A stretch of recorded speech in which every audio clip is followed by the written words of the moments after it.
Il n'y a aucun passager à l'arrêt Gare du Nord ce matin. Les conducteurs de bus de Lane avaient prévenu. Ils refusent de desservir cet arrêt, insalubre à leurs yeux. Insalubre, mais encore. Vous avez peur vous aussi de contracter certaines maladies? Ah, certainement, certainement. Il faut aller faire un tour là-bas et voir comment c'est. Des chauffeurs qui ont peur de la gale, de la tuberculose ou bien de la malaria, ou quand les migrants en transit à la gare du Nord sont traités comme des pestiférés. La probabilité est infinitésimale, mais on ne peut jamais exclure un cas, et c'est probablement ce qui amène les syndicats à réagir comme ils réagissent. Et syndicats comme de Lane, ensemble, revendiquent comme nous la création d'un centre d'accueil et d'orientation. Une voiture mal accrochée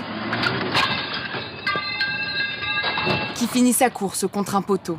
Là, franchement, pour le coup, on confond bien vitesse et précipitation. C'est la loi du chiffre. Les feux rouges, les sens interdits, tout ça, ça n'existe pas. Le but, c'est charge. L'objectif, c'est quoi? C'est en 5 minutes ou 4 minutes, la voiture, il faut qu'elle soit chargée et partie. À partir de 5-10 voitures, là, vous commencez à toucher des primes. La rentabilité s'écrit noir sur blanc. Quant aux chauffeurs, bien souvent, pas vu, pas pris ou presque. Les flics, pas péter une prune, bien sûr.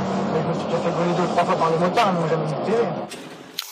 2 mètres carrés, pas de fenêtre, et pourtant c'est ici que je vais passer la nuit. Bienvenue dans le premier hôtel capsule de Suisse, plutôt rikiki. Sur 60 mètres carrés, 18 microchambres individuelles, des capsules. Cette Hollandaise passe toutes ses vacances dans ce petit espace, 11 nuits. Finalement, un hôtel, c'est uniquement pour dormir. Un concept venu tout droit du Japon. Dans sa version helvétique, l'hôtel capsule vise les petits budgets, comptés entre 46 et 50 francs suisses la nuit. Notre groupe cible est celui des nomades digitaux. Ce sont ces personnes qui travaillent autour de la planète avec un ordinateur sans être liées à un lieu. Le temps file, la nervosité monte d'un cran. Et oui, ça y est, c'est parti pour la saison du homard. Et ça vaut bien un feu d'artifice. L'an dernier, 4757 tonnes de homards ont été ramenées à quai, une augmentation de 13 % sur l'année précédente, du jamais vu.